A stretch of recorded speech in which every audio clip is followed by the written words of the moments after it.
और welcome to tutorials ज्ञान। हम लोग क्लास 10 का निरसांक ज्यामिति पढ़ रहे थे। अब पिछले 9 पार्टों में हमने निरसांक ज्यामिति का लगभग क्वेश्चन 5 तक कर चुके थे। इस पार्ट में हम लोग आगे की क्वेश्चन करते हैं। क्वेश्चन नंबर 6 था। देखिए 6 नंबर आप बुक में भी देखिएगा क्वेश्चन। केवल आज हम लोग केवल 6 करेंगे। 6 में लगभग क्वेश्चन एक ही है, बट इसमें दिया गया 3 ठो है, यानी कि 3 ठो क्वेश्चन इसमें दिया हुआ है। चलिए सवाल पढ़ते क्या कर रहा है। निम्नलिखित बिंदुओं द्वारा बनाने वाले चतुर्भुज का प्रकार यदि कोई है तो बताइए। कि जो दिया हुआ है क्वेश्चन सिंपली आपको 3-4 ठो निर्देशांक दिया हुआ, उस निर्देशांक की सहायता से बताना है कि जो चतुर्भुज बनेगा वो किस प्रकार का चतुर्भुज बनेगा। किस प्रकार कहने का सेंस ये हुआ कि वो आयत होगा या वर्ग होगा या समचतुर्भुज होगा या चतुर्भुज बनेगा ही नहीं। तो चलिए बारी बारी से सॉल्व करते हैं एक एक सवाल को। पहले हम क्वेश्चन आप लोग बुक में देख लीजिएगा, हम केवल पॉइंट लिख लेते हैं, उस आधार पर केवल सॉल्व करने में ज़्यादा बेटर रहेगा। एक का जो क्वेश्चन नंबर 6 है उसका एक है। एक का जो निर्देशांक दिया हुआ है आपका -1, -2, 1, 0 और -1, -2 और -3, 0। ये 4 निर्देशांक दिए हुए हैं। चलिए इस निर्देशांक को पहले हम सॉल्व करते हैं, इससे देखते हैं कि किस आधार पे चतुर्भुज बनता है।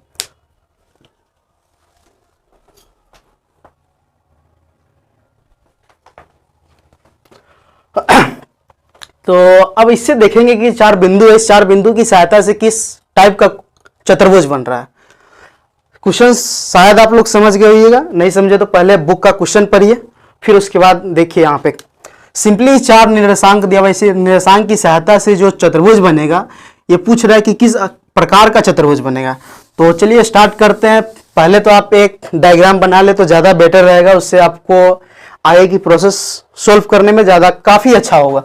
तो पहले एक चतुर्भुज बना लेते हैं अपने इच्छा अनुसार। आप हम ABC ले रहे हैं, आप PQR कुछ भी ले सकते हैं। तो सबसे पहला स्टेप में तो आप कीजिएगा, माना कि ABCD एक चतुर्भुज है। अब किस टाइप का चतुर्भुज है ये नहीं पता है, बट चतुर्भुज है। क्योंकि 4 निर्देशांक है, अगर इसको हम ग्राफ पे भी देख सकते हैं कि ग्राफ पे चतुर्भुज बन रहा है कि नहीं। तो सिंपल पहले हम ग्राफ पे देख लेते हैं, उसके बाद चलते हैं कि हाँ इसे यानी प्रोसेस थ्रू सॉल्व करेंगे। देखिए पैमाना अगर देखिए तो -1, 2 इस टाइप से, ज़्यादा नहीं है, 3 तक है मैक्सिमम। तो हम भी आगे उसी टाइप से ले लेते हैं। 1, 2, 3, 1, 2, 3, यानी एक्स एक्स पे भी -3 पे है और वाई एक्स पे आपका -2 तक ही है। ये -1, -2 और -3, -1, -2, -3, ये सिंपली एक्स एक्स है। बेसिक में हम लोग ये पढ़े हुए थे, ये आपका वाई एक्स है। तो हम ये देख रहे हैं कि पहले अगर सिंपल आपके एग्जाम में अगर ये आ जाए कि इस बिंदु की सहायता से बताइए कि इससे जो चतुर्भुज बनेगा किस प्रकार का चतुर्भुज है। तो आप अगर 1 नंबर के सवाल में अगर ये प्रोसेस अपनाते हैं तो काफ़ी ज़्यादा ही बन जाएगा कुछ। तो डायरेक्ट हम देखते हैं पहले कि ग्राफ की सहायता से कि हाँ किस प्रकार का चतुर्भुज बन रहा है, और वही देखते हैं कि क्या सच में इस पे जो बन रहा है क्या इस पे भी बनेगा। तो पहले तो निर्देशांक दर्शाते हैं। अब निर्देशांक कैसे दर्शाते हैं ये हम बेसिक में बताए थे आपको। आप नहीं देखें तो उसका डिस्क्रिप्शन में लिंक दिया जाएगा, आप देख लीजिएगा। -1, 2 है, तो एक्स एक्स पे -1 और वाई एक्स पे -2। एक्स एक्स पे -1 यहाँ हो गया और वाई एक्स पे -2 यहाँ हो जाएगा। यानी एक बिंदु आपका ये और ये है, दोनों आगे की ओर मिलकर जब आएगा तो लगभग यहाँ पे आपका A आ गया। हम इसको A मान लेते हैं, इसको B, उसको C, उसको D मान लेते हैं। आपका B है 1, 0, यानी एक्स एक्स पे 1 और वाई एक्स पे 0, तो सिंपल बिंदु यहीं पे होगा, ये आपका B हो गया। C है -1, -2, यानी एक्स एक्स पे दोनों बिंदु एक ही है क्या? 1 मिनट चेक कर लेते हैं।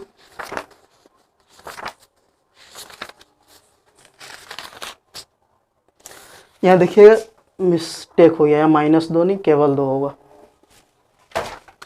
तो -1, 2 है, तो यानी एक्स एक्स पे -1 और वाई एक्स पे 2, तो एक्स एक्स पे -1 जो होगा, एक्स एक्स पे -1, ये वाई एक्स के बाएं ओर होगा, तो -1 यहाँ हो गया, और वाई एक्स पे 2, ये एक्स एक्स के यानी मूल बिंदु के ऊपर होगा, क्योंकि धनात्मक हम लोग बेसिक में ये सब कॉन्सेप्ट अच्छे से पढ़े थे। तो एक बिंदु यहाँ हुआ, ये यहाँ पे हुआ, दोनों को आगे मिलाकर लगभग बढ़ाएंगे तो यहाँ पर आकर मिलेगा, ये आपका सी हो गया।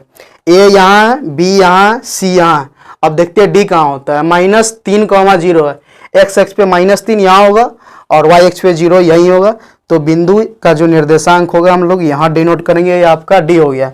अब एक दूसरे को सबसे मिला देते हैं, देखते हैं किस प्रकार का चतुर्भुज बन रहा है। इससे इसको मिलाएं, फिर इस टाइप से मिला देते हैं। देखिए अब ये चतुर्भुज बन रहा है। अब यहाँ से बताना थोड़ा मुश्किल हो सकता है कि ये वर्ग होगा कि आयत होगा, वर्ग होगा कि, देखिए देखते एक तो ये आपका देखने से लग रहा है कि ये दोनों भुजा आपस में बराबर है और ये दोनों भुजा भी आपस में बराबर है। बट इसका जो होता है ना विकर्ण, हम लोग पढ़े हुए थे पार्ट 6 में भी शायद आया था, उसमें हम लोग पढ़े थे कि 4 बिंदु की सहायता से कैसे हम किसी चतुर्भुज जो होता है, कोई बिंदु दिया है, उस बिंदु की सहायता से कैसे फाइंड आउट करते हैं कि कौन चतुर्भुज, किस टाइप का चतुर्भुज बनेगा। तो देखने से तो लग रहा है कि वर्ग हो सकता है या तो समचतुर्भुज हो सकता है। अब विकर्ण देखते हैं, क्योंकि जो कॉन्सेप्ट वर्ग के लिए था लगभग समचतुर्भुज के लिए भी वही था। तो इसमें और इसमें फर्क क्या था कि इसका विकर्ण समान होगा बट इसका विकर्ण समान नहीं होगा। तो देखिए विकर्ण पहले देख लेते हैं इसी समान है या नहीं। अगर देखें मार्कर से तो लग रहा है, तो समान लग रहा है, तो लग रहा है कि हाँ वर्ग होगा ही, देखने से भी लग रहा है। अगर डिस्टेंस भी देखिएगा तो इससे पता चल जाता है ना। देखिए एक इकाई, अगर देखें इकाई का देखें तो एक इकाई, ये आपका 2 इकाई, ये एक 3 इकाई, ये एक 4 इकाई। अगर देखें ये आपका x अक्ष और y अक्ष हुआ, तो हम लोग 1 लिए हुए थे, इधर -1 लिए थे, -2 लिए थे, तो इसके यहाँ पे आपका 0 था, तो इसके बीच का जो डिस्टेंस था तो एक ही था, इसके बीच का भी डिस्टेंस एक ही था। अब ये भले माइनस में हो ये अलग बात है, बट लंबाई तो एक ही था ना। तो इस हिसाब से देखें तो 1 2 3 4, तो यानी कि इस विकर्ण का जो लंबाई है ये आपका 4 है। अब इस विकर्ण का लंबाई देख लेते हैं। इस विकर्ण का लंबाई देखिए तो ये 1, ये हुआ, फिर ये आपका 2, ये 3 और ये 4। इसका भी, इस विकर्ण का भी लंबाई 4 है, यानी चारों भुजा समान है और विकर्ण भी समान है। तो इस हिसाब से ये वर्ग होगा। अब वर्ग होगा ही होगा। अब देखिए हम इस आधार पर ही बनाकर दिखाते हैं, वर्ग ही आएगा।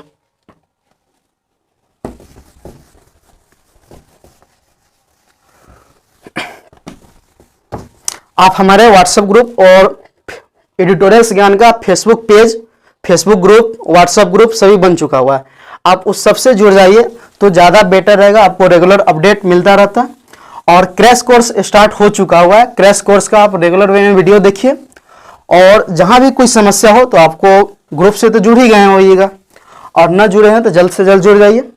और जो भी समस्या हो, हमारा व्हाट्सएप नंबर दिया गया है, उस व्हाट्सएप नंबर पे जो भी सवाल हो भेजिए, जल्द से जल्द सॉल्व करके दिया जाएगा आपको। चलिए अब हम, अगर ये एग्जाम में आता है तो 4 नंबर का सवाल आएगा। अब देखते हैं कि उस 4 नंबर के सवाल को हम किस आधार पे सॉल्व करते हैं, यानी कि जो भी सब्जेक्ट, अभी तो हम जस्ट ऑब्जेक्टिव के रूप में देखे थे, अब देखते हैं कि सब्जेक्टिव क्वेश्चन आता है तो किस आधार पे हम सॉल्व करते हैं। तो सबसे पहले तो लिखना होगा कि माना कि ABCD एक चतुर्भुज है। अब चतुर्भुज कौन सा चतुर्भुज है ये नहीं पता, बट चतुर्भुज है।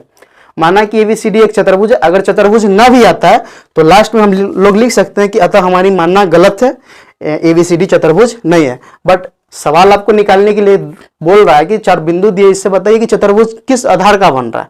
अब बन रहा है कि नहीं बन रहा है ये पता नहीं है, बट हम लोग चतुर्भुज मानकर ही चलेंगे। तो सिंपली हल करते हैं इसको।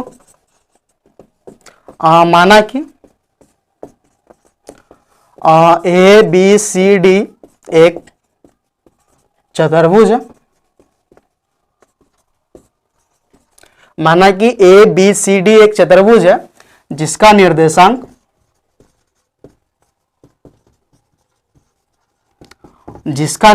अब देखिए क्या लिखे हैं। माना कि ABCD, फिगर बना लीजिएगा तो ज्यादा बेटर रहेगा आप ही को। ABCD एक चतुर्भुज है जिसका निर्देशांक, अब A का निर्देशांक ये, B का ये, C का ये, D का ये, जिसका निर्देशांक क्रमशः -1, -2, 1,0, -1,2 और -3,0, यहाँ तक समझ गए होइएगा।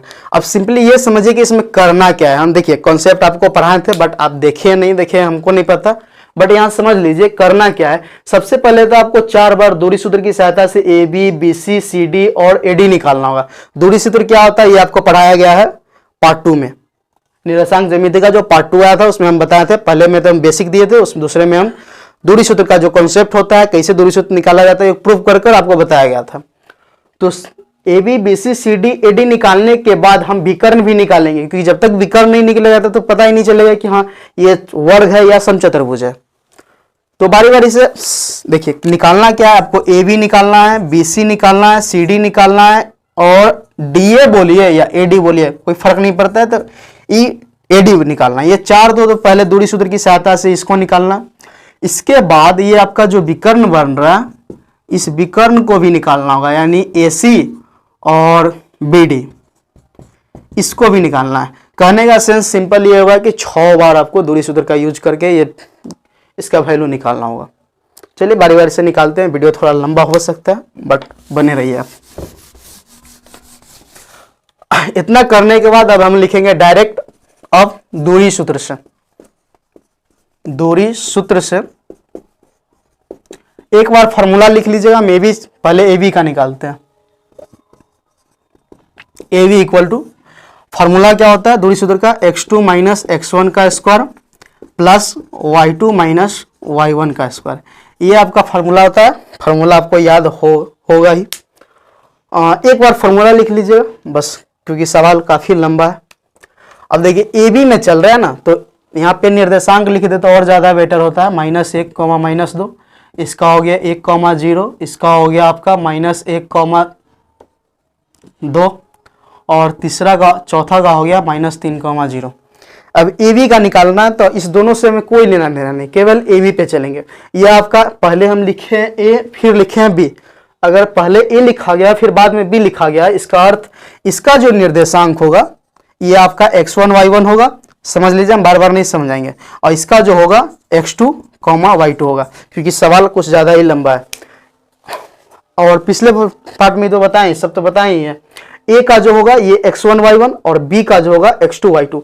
अगर हम यहीं पे ए बी न लिखकर अगर हम बी ए लिखे रहते हैं तो इसका निर्देशांक आपका x1 y1 होता और इसका x2 y2 होता।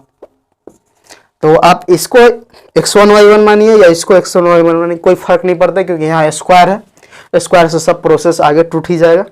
चलिए अब आगे चलते हैं।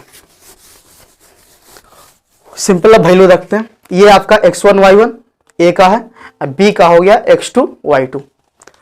तो यहाँ पे वैल्यू पुट करेंगे अब x2 की जगह पे, तो x2 का वैल्यू हो गया 1, माइनस का हो गया माइनस, और x1 का वैल्यू आपका पहले से -1 है।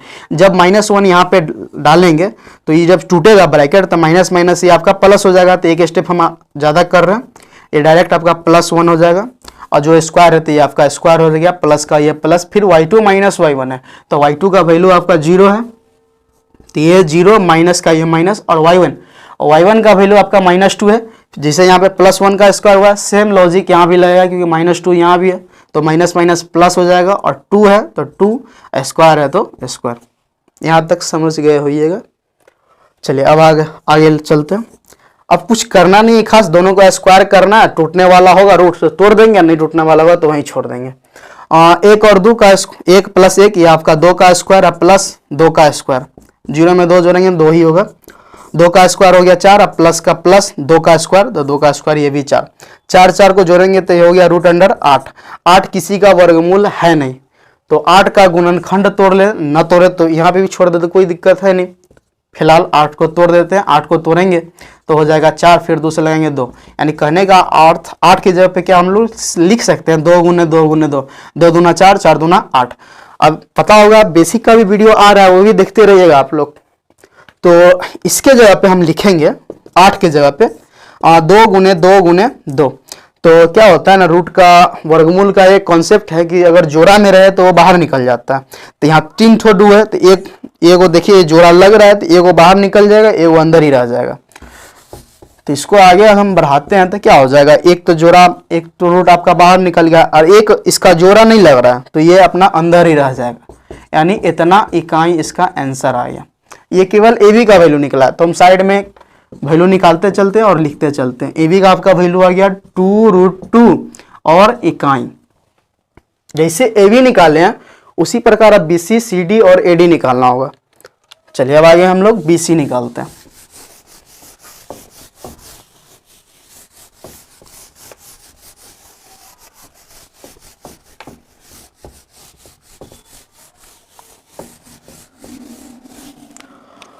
B C equal to direct अब लिखेंगे, फॉर्मूला तुमको पता ही है, डायरेक्ट चल रहा है।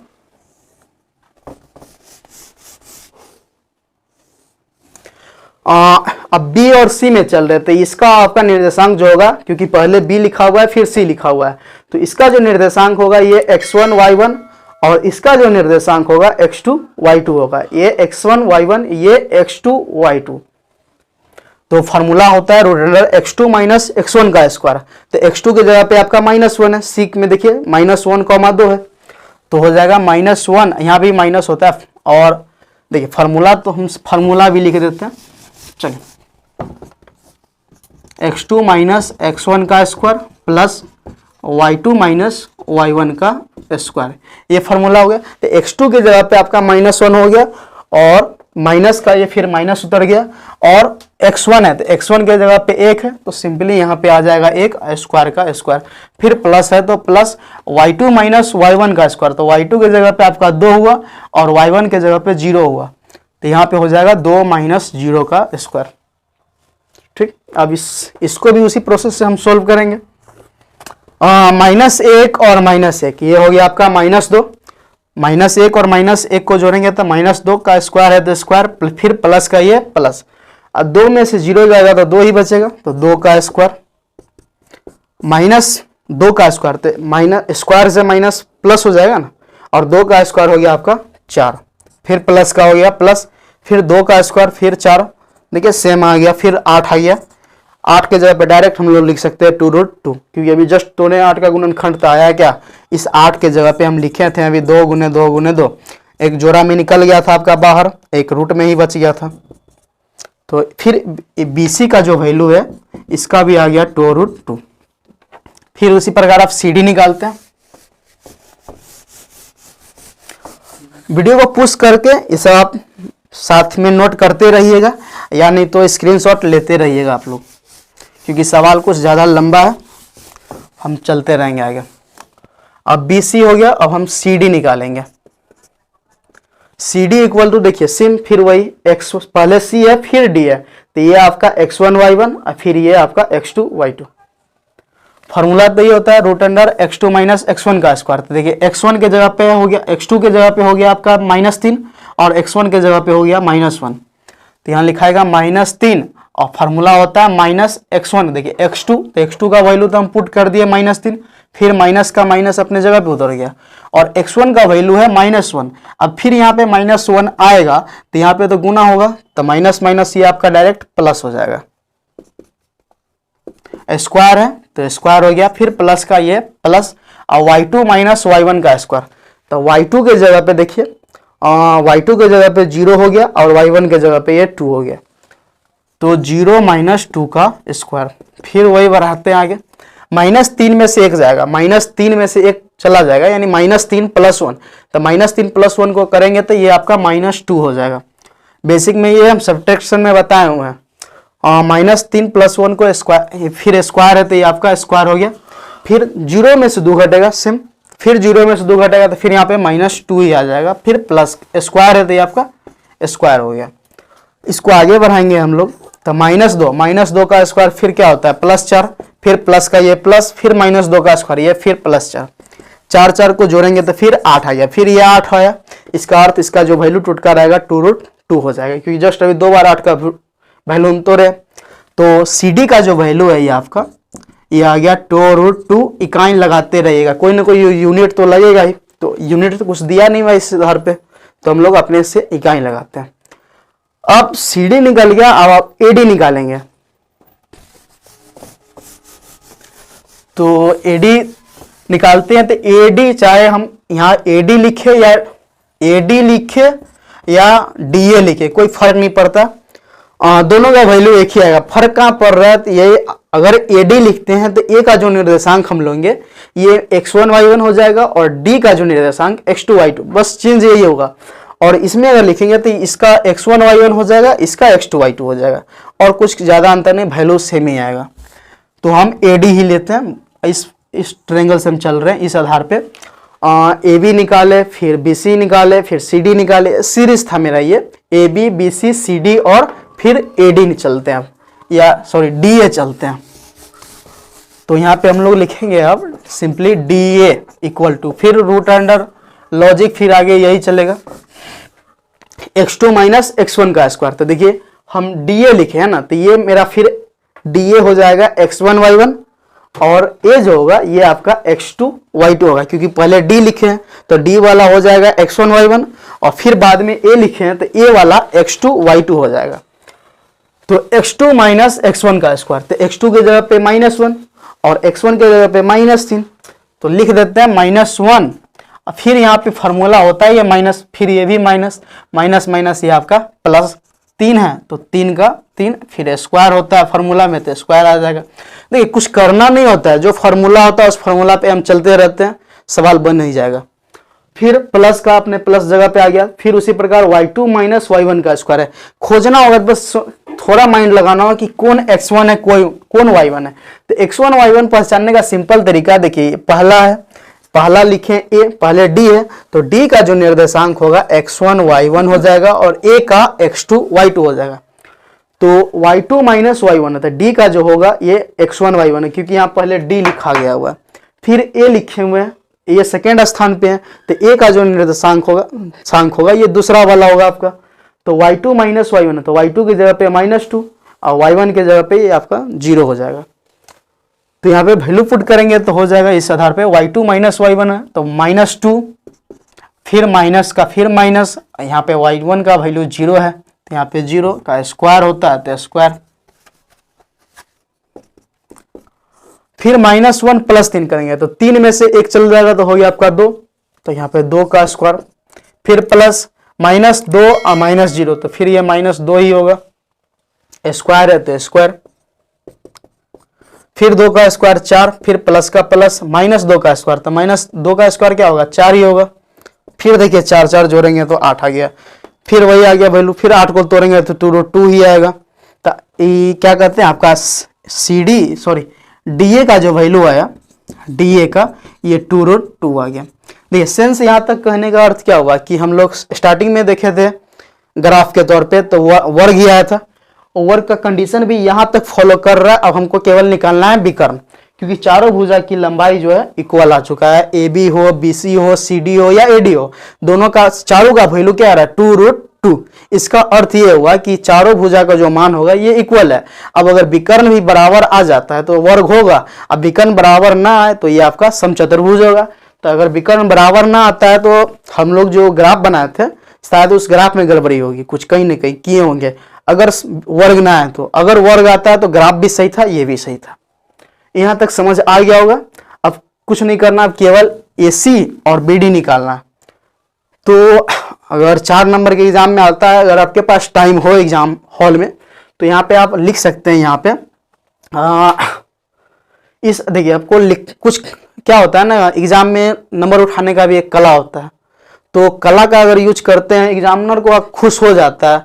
अगर 4 नंबर का सवाल होगा, अब पूरे फॉलो करिएगा टर्म एंड कंडीशन तो 4 में 4 मिलेगा, क्योंकि मैथ का रूल है। अगर थोड़ा भी इधर उधर होइएगा तो थोड़ा बहुत नंबर कट सकता है, तो नंबर तक काटवाना है नहीं तो पूरा फॉलो तो कीजिएगा ही। तो यहाँ लिखिएगा अब AB तथा BC या CD AD इनकी दूरी आपस में बराबर है, तो चूंकि ये वर्ग और समचतुर्भुज दोनों हो सकते हैं, इसीलिए इनकी विकर्ण की लंबाई हम लोग अब ज्ञात करेंगे। इस आधार पे हम लोग लिख लेते हैं यहाँ पे। ठीक, वीडियो कुछ ज्यादा लंबा हो जाएगा इसलिए हम लिखेंगे नहीं, क्योंकि लिखने में टाइम लगेगा। आप लिख लीजिएगा अब AB, BC, CD, DA की लंबाई बराबर है, अतः बराबर है, इसीलिए ये वर्ग और समचतुर्भुज दोनों हो सकते हैं। इसी वजह से या इसीलिए इनके विकर्ण की लंबाई अब हम लोग ज्ञात करेंगे, इसीलिए विकर्ण की दूरी। ठीक, चलिए विकर्ण क्या है आपका, विकर्ण एक AC है और एक BD है। तो चलते हैं भाई, इस मार्कर से निकालते हैं। AC फार्मूला तो ये होगा ना, दूरी का सूत्र root under x2 minus x1 का square plus y2 minus y1 का स्क्वायर। तो रूट अंडर का root under x2 minus x1, देखिए हम AC लिखे हैं तो A का जो निर्देशांक होगा ये x1 y1 और C का हो जाएगा x2 y2। तो x2 माइनस x1, तो x2 के जगह पे -1, फिर माइनस, देखिए यहाँ भी माइनस, यहाँ भी फिर माइनस, इसका माइनस तो होता ही है, अब वैल्यू भी माइनस है तो माइनस माइनस ये प्लस हो जाएगा, फिर 1 का ये 1 स्क्वायर का स्क्वायर, फिर प्लस का ये प्लस, फिर आगे y2 माइनस y1 का स्क्वायर। तो y2 के जगह पे ये आपका 2 और y1 के जगह पे फिर -2, तो y2 का वैल्यू 2, फिर यहाँ पे माइनस का ये माइनस, और देखिए y1 का वैल्यू पहले से ही -2 है, तो माइनस माइनस क्या हो जाएगा, यहाँ पे देखिए, यहाँ पे क्या होगा, माइनस हम 2 ही वाला 2 लिखेंगे, ये ब्रैकेट जब टूटेगा तो माइनस माइनस क्या होगा, प्लस ही होगा। तो वही बोल रहे थे 2 का स्क्वायर, और इसको आगे हम लोग बढ़ाएंगे तो देखिए -1 है +1, ये तो कट गया, 0 हो गया, तो 0 का स्क्वायर, अब प्लस ये 2 2 4, तो 4 का स्क्वायर, तो 0 का स्क्वायर क्या होगा, 0 ही होगा, 4 का स्क्वायर आपका 16 हो जाएगा। तो 4 का स्क्वायर ये आपका 16, 16 हम लोग जानते हैं किसका वर्गमूल है, तो ये 4 का वर्गमूल है। यहाँ तक सब कुछ सही है। देखिए AC इक्वल टू 4 इकाई, AC इक्वल टू आप क्या आ गया 4 इकाई। अब हम लोग क्या निकालेंगे, BD निकालेंगे। तो BD अब निकालने के बाद देखिए क्या आता है, ये BD अगर इक्वल 4 आ जाए तो ये आपका वर्ग होगा, अन्यथा ये वर्ग नहीं होगा। BD इक्वल टू फॉर्मूला तो वही होगा, root under x2 minus x1 का square plus y2 minus y1 का स्क्वायर। तो BD पे चल रहा है, तो B का जो निर्देशांक होगा ये x1 y1 और D का जो निर्देशांक होगा x2 y2। तो x2 माइनस x1, तो x2 के जगह पे क्या है आपका -3, और x1 के जगह पे देखिए 1, फिर देखिए x2 का वैल्यू हम डाल दिए -3, फिर माइनस का ये माइनस उतर गया, x1 का वैल्यू 1 का, तो 1 का स्क्वायर प्लस का ये प्लस, y2 माइनस y1 का स्क्वायर, y2 के जगह पे हो गया आपका 0, फिर माइनस का ये माइनस, और y1 का वैल्यू भी 0, देखिए यहाँ भी 0 है और यहाँ भी 0 है, दोनों का वैल्यू 0, तो 0 माइनस 0 का स्क्वायर। इसको आगे बढ़ाते हैं तो -3 और -1, ये हो गया आपका -4, तो -4 का स्क्वायर, फिर प्लस का प्लस, 0 माइनस 0, तो ये 0 का स्क्वायर ही लिख देते हैं। अब लग रहा है कि ये वर्ग होगा ही होगा, क्योंकि इसका भी वैल्यू अब आ गया, -4 का स्क्वायर क्या होगा 16 ही होगा, 0 से तो कोई फर्क लेना देना है नहीं, तो 16। अब 16 किसका वर्गमूल है, ये 4 का। देखिए इसका अर्थ ये आपका क्या कहते हैं, BD भी क्या आ गया, BD का वैल्यू भी 4 इकाई हो गया। इसका अर्थ ये हुआ हम लोग जो ग्राफ बनाए थे वो सही बना हुआ था, और AB BC CD AD सबका वैल्यू इक्वल है और विकर्ण भी बराबर है, यानी कि ये आपका वर्ग होगा, क्योंकि वर्ग का कंसेप्ट क्या होता है, कंडीशन, डिटरमिनेंट कंडीशन क्या है कि चारों भुजा की लंबाई बराबर हो, ठीक, और दोनों विकर्ण का वैल्यू भी बराबर हो, तो दोनों विकर्ण का वैल्यू भी बराबर है, चारों भुजा की भी लंबाई बराबर आ गया। लास्ट में लिखेंगे अतः ABCD एक वर्ग है। अब आगे की सवाल देखते हैं, आगे की सवाल आपसे बनाइएगा, खुद से बन जाएगा, सेम यही लॉजिक अपनाइएगा। अगर पार्ट 6 पहले आप देख लीजिएगा, ठीक, पार्ट 6 नहीं देखे हुए तो उसको देख लीजिएगा, क्योंकि उसमें आपको कॉन्सेप्ट बताया गया कि वर्ग का क्या कॉन्सेप्ट है, समचतुर्भुज का क्या कॉन्सेप्ट है, आयत का क्या है, और क्या बोलते हैं समांतर चतुर्भुज का क्या कॉन्सेप्ट है, ये आपको बताया गया था। अगर वो कॉन्सेप्ट आप पढ़ लेते हैं, उसके बाद ये बनाते हैं 6 नंबर सवाल, तो इसमें दिक्कत नहीं होगा। और आगे की सवाल जो बच गया आपका, इसके बाद 7, 8, 9, 10 ये हम अगले पार्ट में बताएंगे, क्योंकि वीडियो ज़्यादा लंबा हो जाता है। चलिए, धन्यवाद।